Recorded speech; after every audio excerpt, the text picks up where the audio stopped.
Maxaad ka taqaanaa dadka cuna hilibka dadka dhintay? Agori cannibals.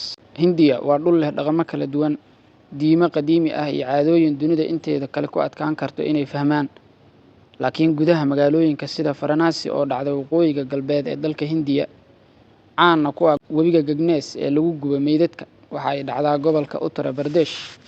Waxaa jira koox aad u yar oo lagu magacaabo Agori, waxayna aaminsan yihiin diinta Hinduuga oo ay qayb ka mid yihiin. Waxay caan ku yihiin caadooyin cabsi gelin leh, kuwaas oo ay ku jirto cunista hilibka dadka dhintay. Ma ahan inay dilaan qof si ay hilibkiisa u cunaan, balse dadka hilibkooda la gubay ee meydadka ah ayay cunaan.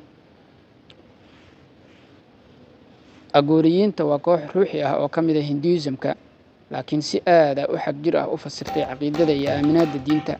Waxay aaminsan yihiin in wax kasta oo dunida ka jira inay isku mid yihiin, mana jirto wax la yiraahdo nadiif ama wasakh ama kala saarnaan iyo xad.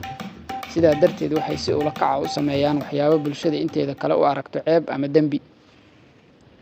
Agoriyiinta qaarkood waxaa lagu yaqaanaa cunista hilibka dadka dhintay, laakiin waa muhiim inay tahay in la ogaado inaysan dilin qof nool. Hilibka waxa ay ka helaan meydadka dul sabaynaya webiga Ganges ama kuwa lagu daadiyo meelaha gubista dadweynaha. Ujeedkoodu ma aha gaajo, balse waa inay muujiyaan dhimashadu inaysan ahayn wax laga cabsado oo ka duwan nolosha. Cunista hilibka aadanaha waxay astaan u tahay in qofka ka gudbay xadka cabsida iyo nacaybka ee bulshada inteeda kale u xayiran tahay. Marka laga soo tago hilibka aadanaha, Agori waxaa lagu arkaa caadooyin kale oo argagax leh. Waxa ayna cabaan dambaska meydadka la gubo ka soo hara. Jirkooda waxa ay mariyaan oo dusha ka mariyaan dambaska qabriga.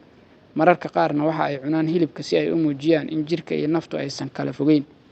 Waxaas oo dhanna waxay ugu yeeraan tijaabo ruuxi ah oo qofka ka xuraysa cabsida iyo xannibaadaha bulshada.